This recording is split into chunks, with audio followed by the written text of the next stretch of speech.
Welcome back to the Motivated Mind Zone. Glad to have you here. Great to be back. And today we're diving deep into something that honestly probably causes more headaches for English learners than almost anything else, Yeah. especially once you get past the beginner stages. Oh, absolutely. We're talking about that really specific, almost infuriating feeling, right? Where you can follow, say, a whole complex movie in English, Mhm. or you listen to these high-level podcasts, you read detailed stuff online, and you get it. You understand maybe 90, 95% of it. You're listening, you're reading, your receptive skills, they feel, well, pretty amazing, actually. But then the Yeah. moment comes. You need to speak. Maybe it's a job interview. Maybe you just bump into a native speaker. Or heck, maybe you're just trying to order a coffee. Yeah. Or Yep.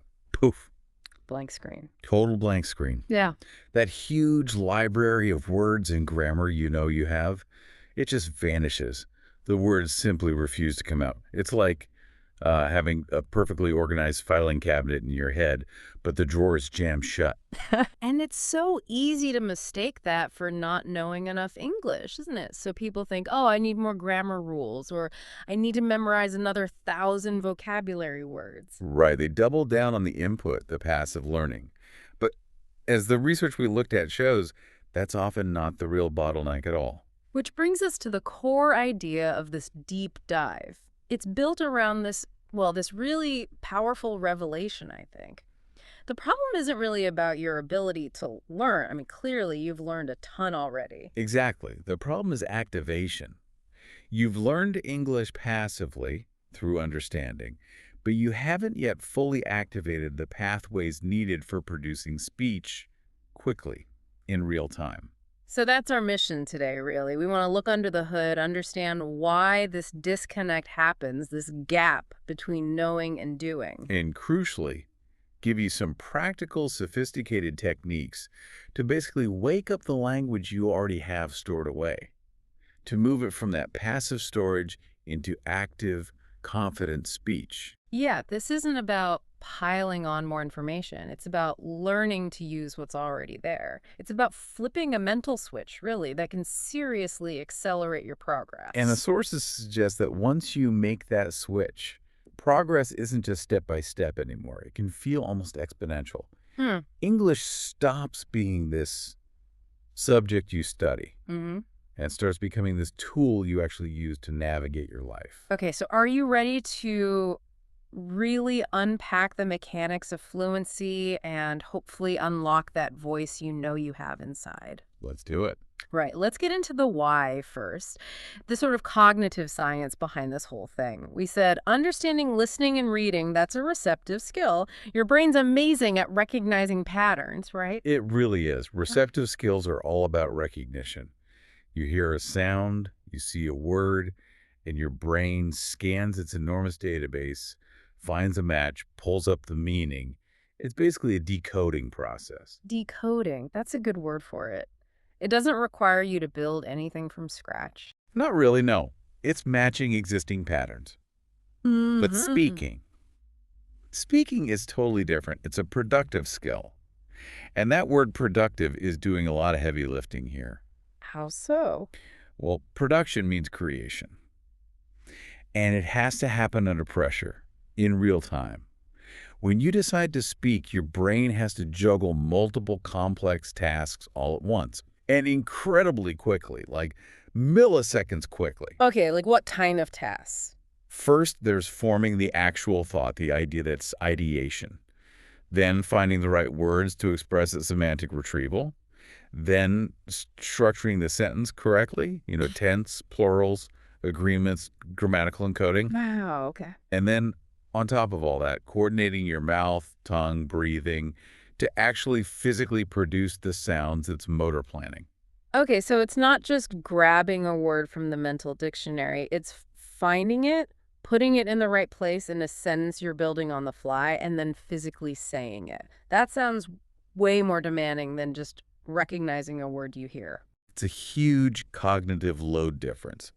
And, digging a bit deeper into the source material, we can even think about different brain areas, Language understanding often heavily involves a region called Wernicke's area. Right. But producing speech, especially the motor control part, is strongly linked to another area, Broca's area. Ah, okay. So if you spend all your time just listening and reading, you're basically giving your Wernicke's area an amazing workout. You're building up this incredible understanding engine. Precisely. You're stocking a massive warehouse full of passive knowledge, beautifully organized maybe. But if you rarely or never actually speak, the connections needed for rapid output, those pathways involving Broca's area, they remain underdeveloped, or at least slow. So you've perfected the indoor but neglected the outdoor mechanism. That's a great way to put it, which brings us back to that classic analogy, the piano one. Right. You can watch a master pianist play for thousands of hours. You recognize the piece, you appreciate the skill, you could probably hum the melody perfectly. That's fantastic receptive knowledge. Absolutely. Yeah. But try sitting down at the piano yourself. Your hands have no idea what to do. Exactly. The physical act requires muscle memory, motor memory. Yeah. Your fingers need to know how to play a C major scale without you consciously thinking, okay, C, then D, then E. Watching doesn't build that specific memory. Yeah. Only practice, only doing it builds it. So it's the difference between knowing the rule for, say, the third conditional Mm-hmm. and actually being able to spit out a perfect third conditional sentence in like 5 seconds during a real conversation when Yeah. you're slightly flustered. Totally different skills. Or think about the puzzle analogy. You might have thousands of vocabulary pieces stored away. You recognize each one instantly. That's your passive knowledge. Yeah. But a conversation requires you to grab, say, 30 of those pieces and assemble them into a meaningful picture in the right order in maybe 10 seconds. If you haven't practiced the assembly part, the speed of putting them together. The whole process just grinds to a halt. Exactly. And that halt, that stall, is what leads to this phenomenon we're calling silent fluency. Inside your head, you might be having this perfectly eloquent, complex English monologue. The knowledge is definitely there. But getting those thoughts out into the world, it feels like wading through treacle, so much hesitation. Precisely. The knowledge is fine, but the retrieval mechanism is slow, it's rusty. The source material talks about this knowledge being stored in a passive area. It's vocabulary, grammar, everything. But it's coded primarily for recognition, not for immediate use. It's like It is it's asleep. asleep. I like that. It takes real conscious effort to drag it out and use it. It does. So if just doing more listening and reading mainly strengthens that passive area, what's the alarm clock? What wakes up this huge stockpile of sleeping language? Yeah, what kicks it into action? The only thing, really, is production, speaking.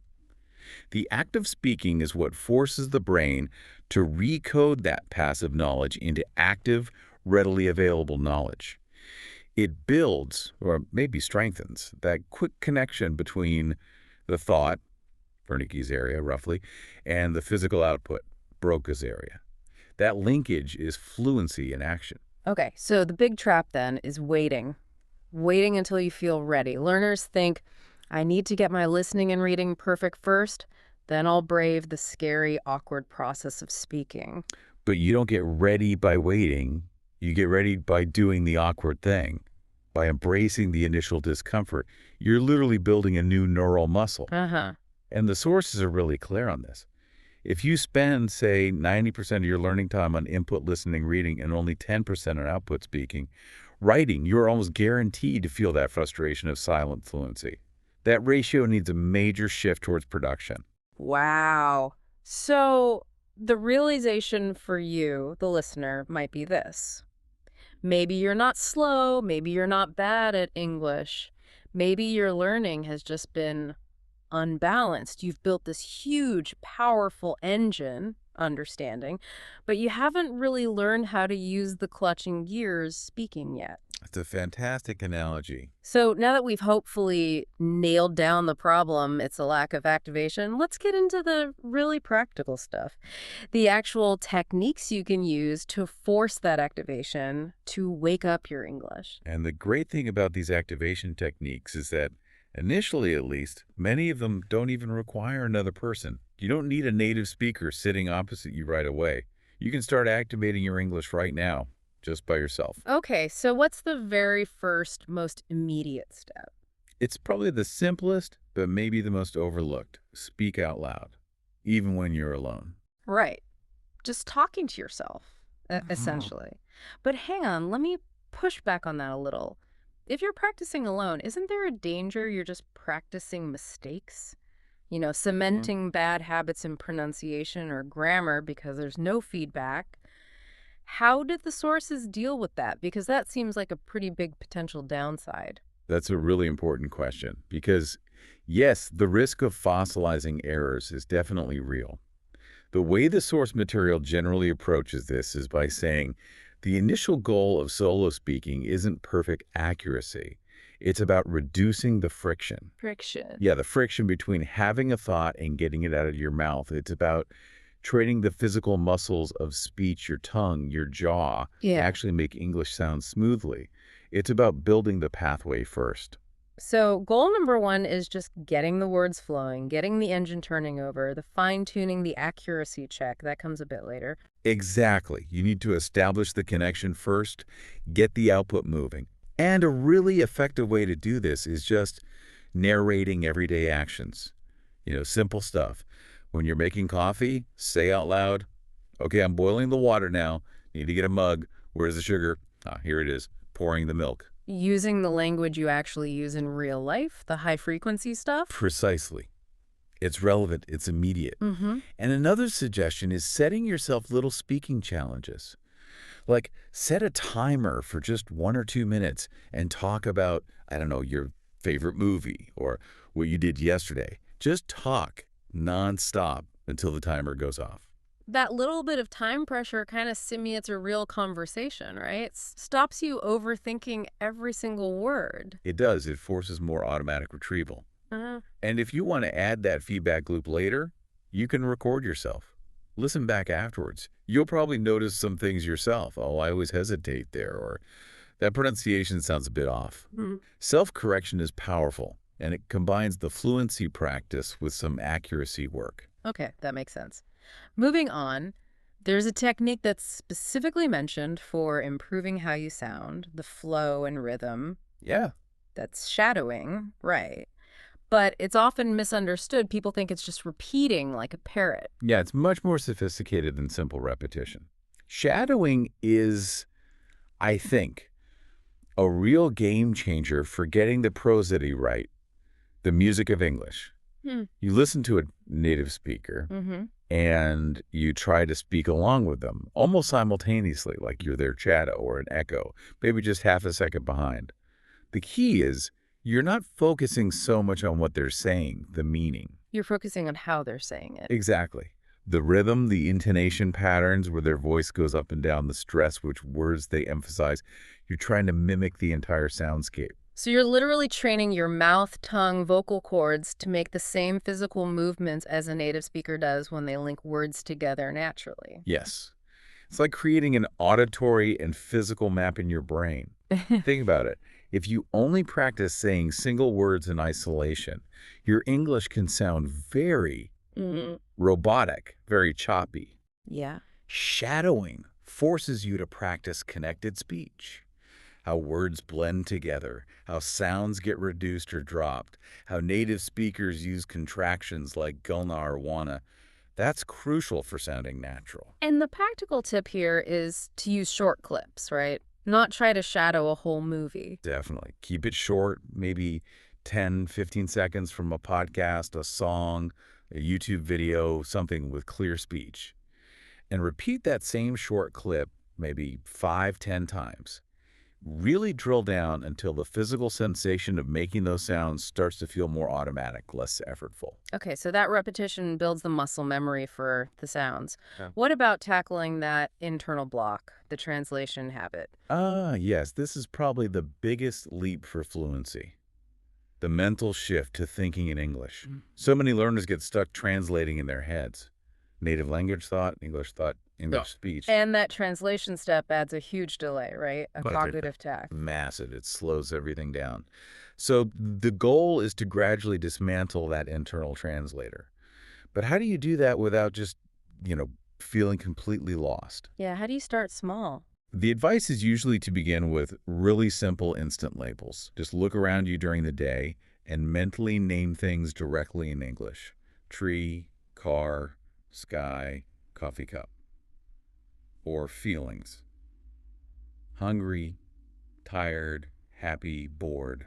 You're bypassing your native language for those basic concepts, creating tiny little English moments in your brain. Exactly, just small, direct connections.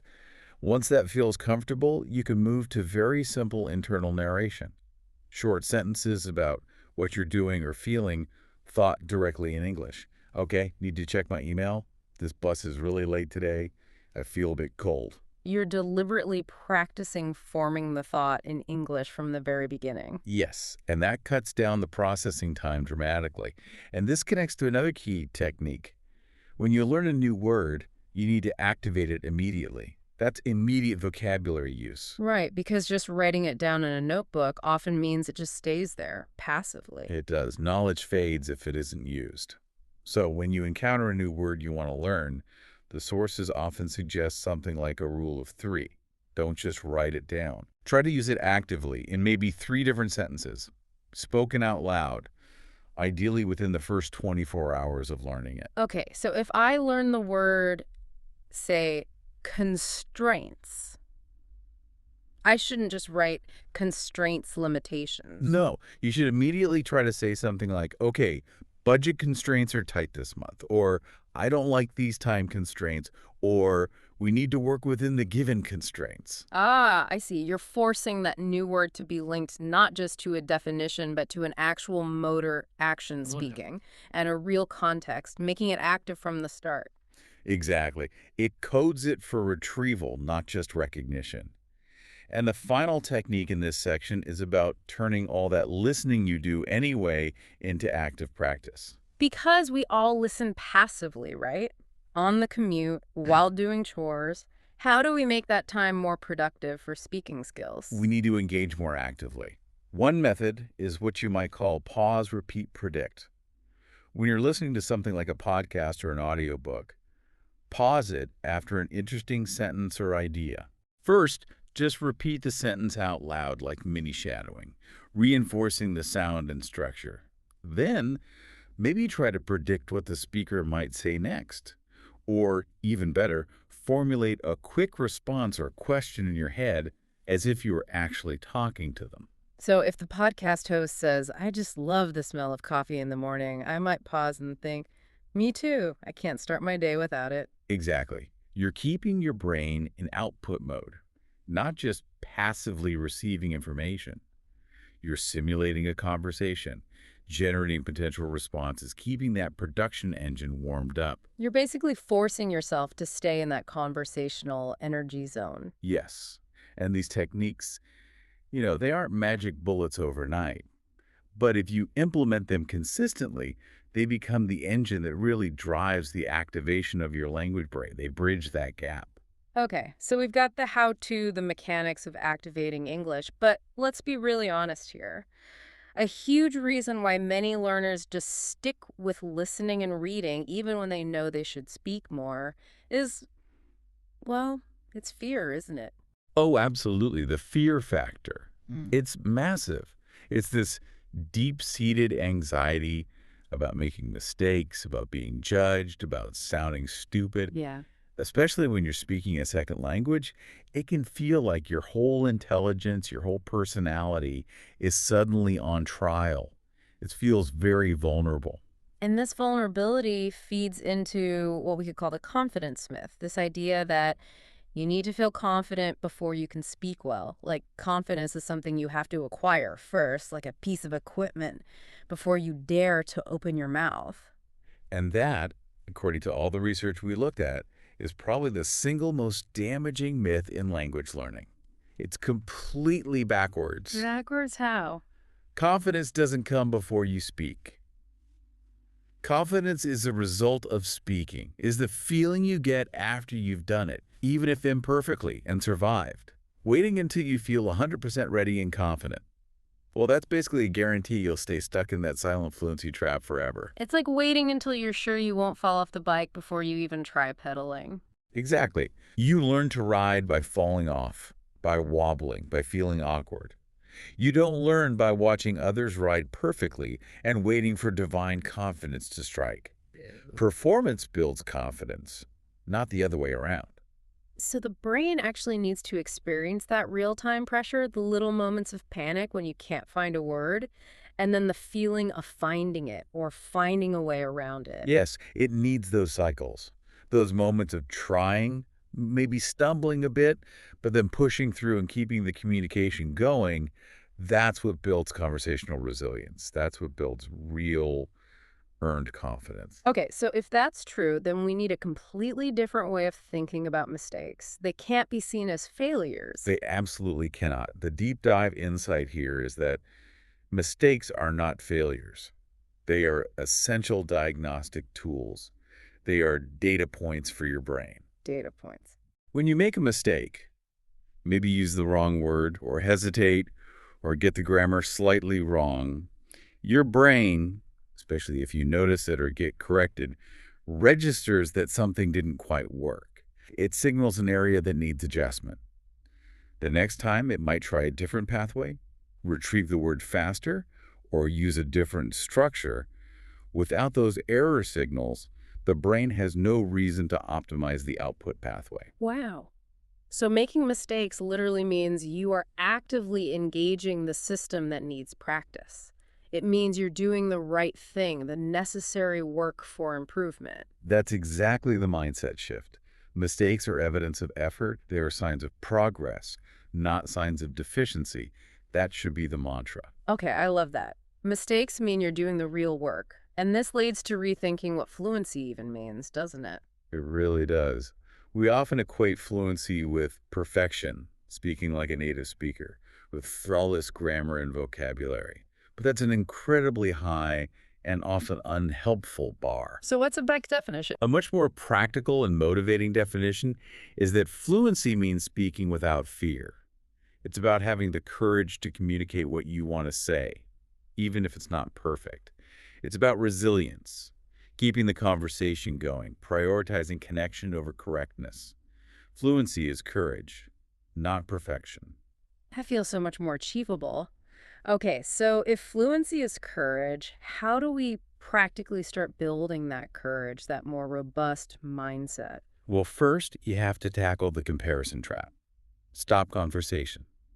Comparing yourself to others, especially native speakers or learners who seem way ahead of you. It's pointless and demoralizing. Easier said than done sometimes with social media showing everyone's highlights. It is, but it's crucial. The sources really emphasize focusing on your progress. Compare yourself today only to yourself yesterday or last week. Did you speak for a minute longer this time? Did you use that new phrasal verb you learned? Did you manage to express a complex idea, even if clumsily?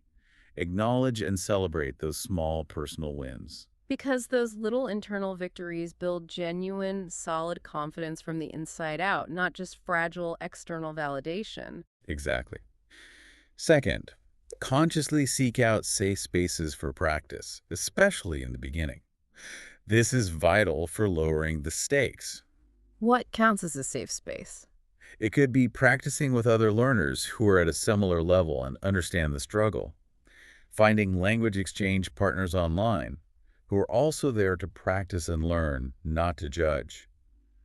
The key is finding environments where the primary goal is communication practice, not performance or testing. That shared understanding that we're all learning here can really take the pressure off. Hugely. And if you can't find a partner easily, Don't underestimate mirror practice. Seriously, just talking to yourself in the mirror for 5 or 10 minutes a day. That sounds a bit awkward, maybe. It might feel weird at first, but it's incredibly useful. You're not just practicing the words, you're practicing the act of speaking to someone, even if it's you.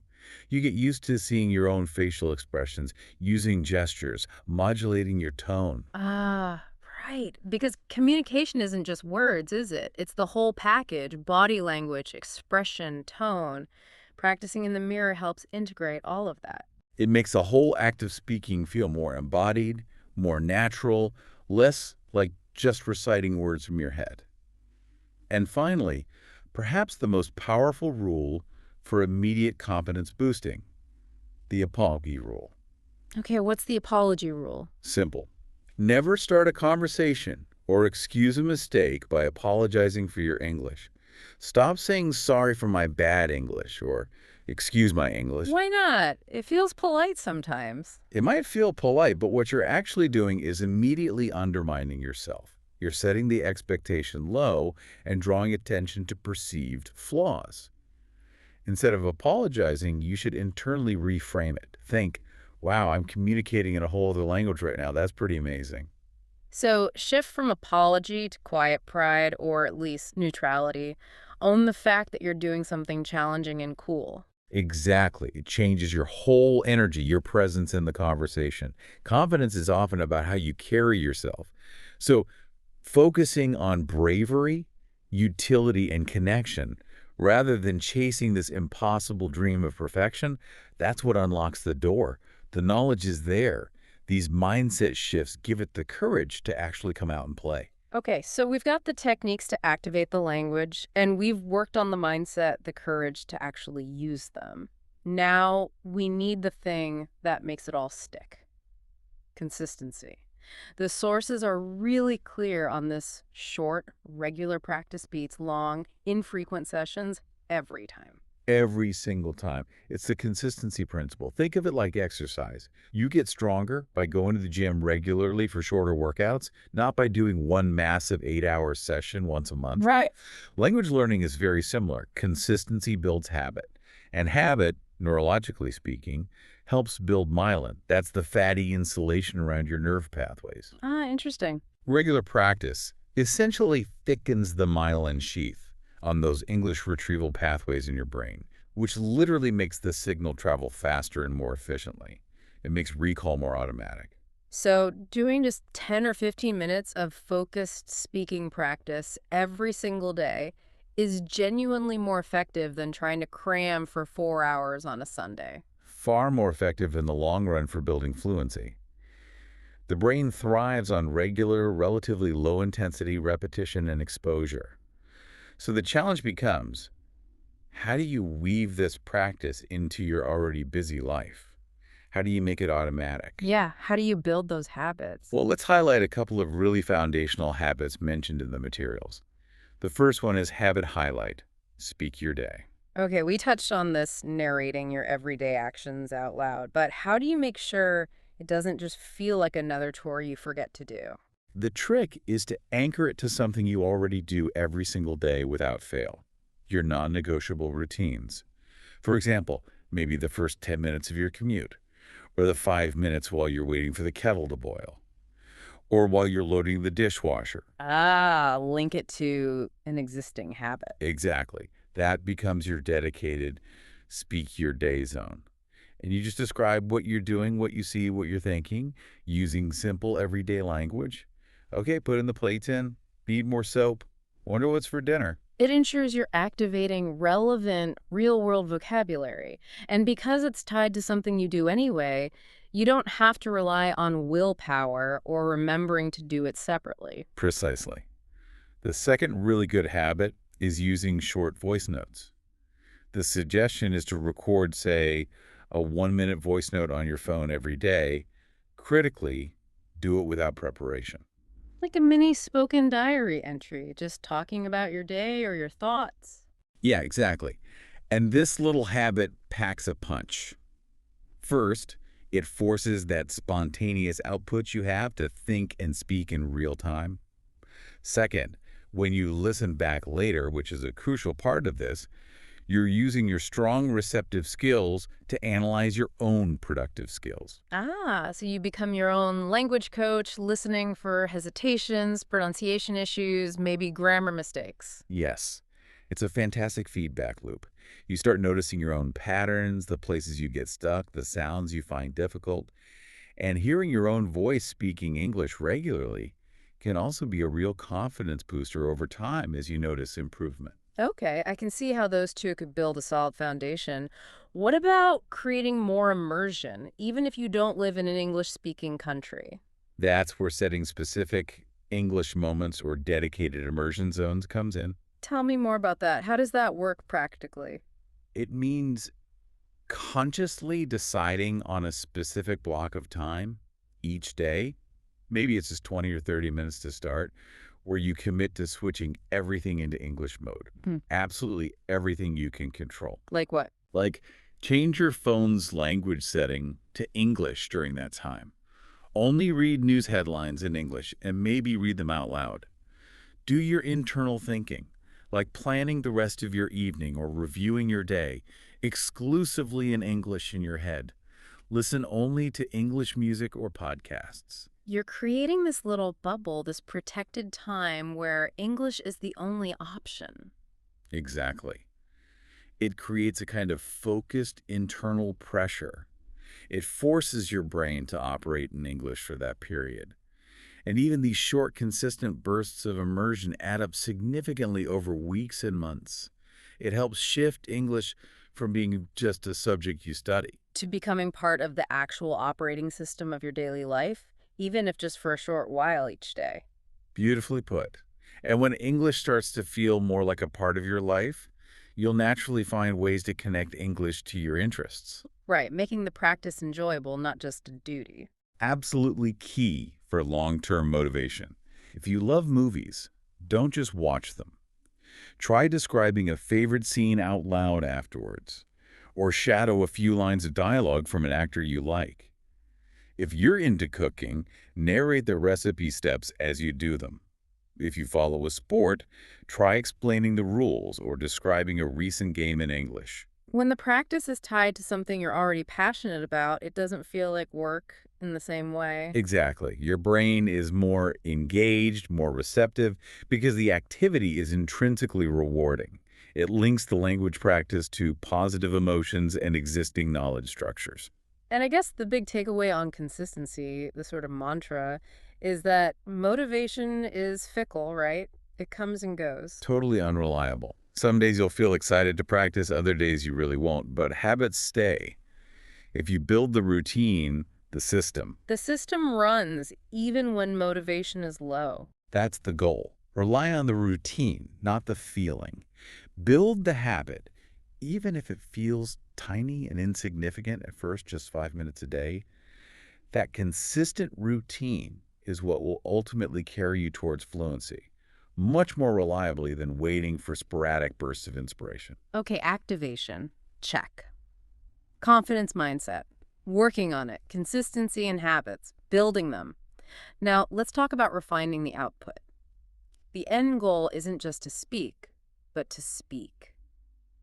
Well, smoothly, naturally, spontaneously, without constantly pausing to search for words or mentally translate. Right, moving towards that feeling of flow.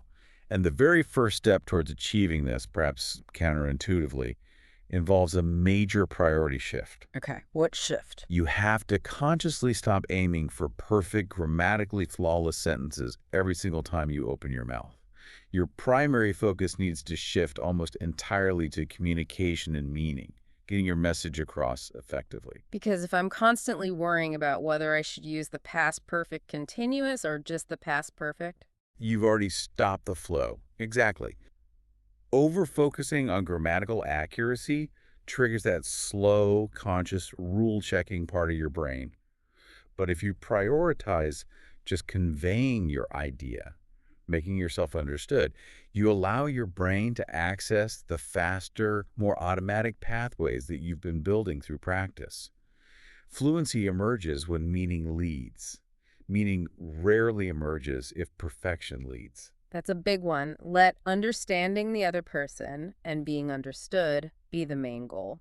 Okay, what's a concrete technique to actually speed up the delivery and make it smoother? A really powerful one is deliberately learning language chunks. We mentioned this briefly, but let's dig in. These like set phrases, right? Exactly. Sometimes called lexical bundles or collocations. They're prefabricated chunks of language that native speakers use all the time, almost like single units. Things like, you know what I mean? At the end of the day, to be honest, I'm looking forward to it. That makes sense. How's it going? Okay, so why are these so helpful for fluency? Because they dramatically reduce the cognitive load. When you use a chunk, like, you know what I mean, your brain doesn't have to individually retrieve, what I mean, and then assemble them grammatically. It just retrieves the whole chunk as one unit. Ah, like grabbing a pre-assembled Lego structure instead of finding 5 individual bricks and sticking them together. Perfect analogy. The sources suggest this can literally cut down your brain's processing time significantly for those parts of the sentence. It helps you bypass that slow, word-by-word construction, leading to much faster, smoother, more natural-sounding speech. So, actively collecting and practicing these common chunks is a shortcut to sounding more fluent. Where's the best place to find them? Listen for them everywhere, especially in informal conversations, interviews, podcasts, TV shows, places where people speak naturally. When you hear a phrase that seems common, jot it down, figure out when to use it, and practice saying it out loud until it feels natural. Okay, good tip. Now, beyond the words themselves, there's a whole music aspect, mastering rhythm and intonation. Why is this so vital for sounding natural and spontaneous? Because English has its own specific melody. Linguists call English a stress-timed language. This means that the rhythm is based on stressing certain syllables or words at fairly regular intervals, while other syllables get squished or shortened in between. Unlike some other languages where maybe every syllable gets roughly equal time. Exactly. Many languages are syllable timed. If your native language is syllable timed, adopting the English stress-timed rhythm can feel really strange at first, but it's absolutely crucial. If you get the rhythm wrong, even if your individual words are pronounced perfectly, native speakers might struggle to understand you easily, or your speech might sound flat or robotic. And getting the stress wrong can actually change the meaning too, right? Dramatically. Think about that classic example. I didn't say he stole the money. Stressing stole implies he got the money some other way, maybe borrowed it. But I didn't say he stole the money implies someone else stole it. Yeah. Or I didn't say he stole the money implies someone else said it. Mastering intonation, the rise and fall of your voice and stress, allows you to convey nuance, emotion, doubt, emphasis, all without needing extra words. It's what makes speech sound alive and expressive, not just like reading a list of words. Precisely. And one final piece for maintaining that conversational flow and energy is practicing quick reactions. What do you mean by quick reactions? These are the short, almost automatic responses that keep a conversation moving and show you're engaged. Things like, really? No way. Oh, wow. Gotcha. That's interesting. I see. Right? Totally. I guess so. They're like conversational WD-40, keeping things running smoothly. Yeah, that's a good way to think of it. They serve a really important function, especially for the learner. When you quickly say something like, oh, really? Or, that's amazing. Well, you achieve two things. One, you signal to your conversation partner that you're listening and engaged. Two, you subtly buy yourself an extra second or two to process what they just said and formulate your own more substantial response. They're like little bridges that keep the connection alive while your brain catches up. Fluency isn't just about talking nonstop. It's about staying connected in the interaction. That makes a lot of sense. So practice using those little fillers naturally. And the sources had one last tip for really working on spontaneity itself. Yes, a practical exercise. Record yourself speaking freely without any preparation. Pick a random topic, your breakfast, recent movie, your opinion on pineapple, on pizza, whatever. Just hit record and talk for 1 or 2 minutes. Don't read anything. Don't plan it out. And the goal isn't perfect grammar here either. No, the goal is smoothness. When you listen back, don't focus on grammar errors.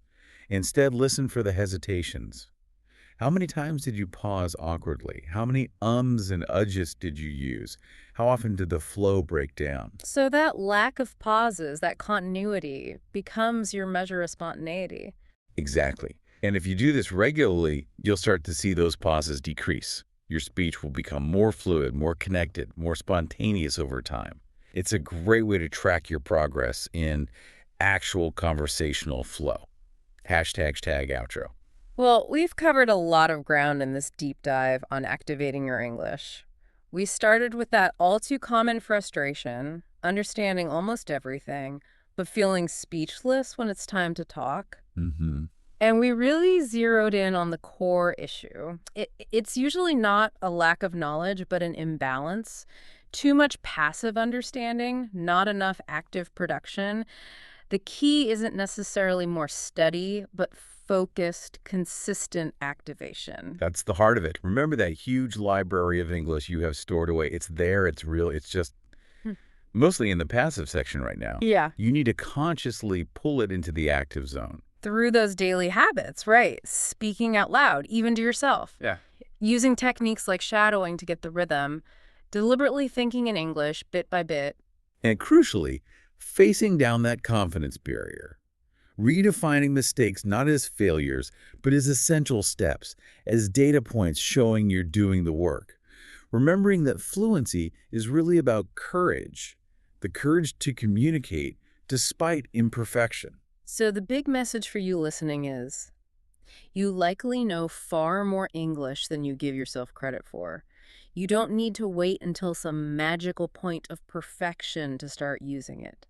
The time to start activating is right now. Even if it's just 5 minutes today narrating what you're doing or sending one short voice note, every single time you push yourself to produce English, even in a small way, you're strengthening those active pathways. You're building that muscle. Remember, English is fundamentally a tool for connecting with people, for sharing your ideas, your experiences, your unique perspective on the world. It's not supposed to be a test you're constantly afraid of failing. Exactly. Focus on the connection. Focus on the meaning you want to share.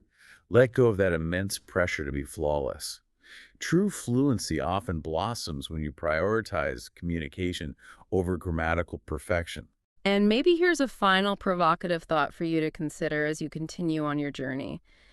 The sources suggest that progress in activation, it might not feel like a sudden breakthrough. It often feels slow, maybe even painful at times, those moments of awkwardness, of searching for words. Mm-hmm.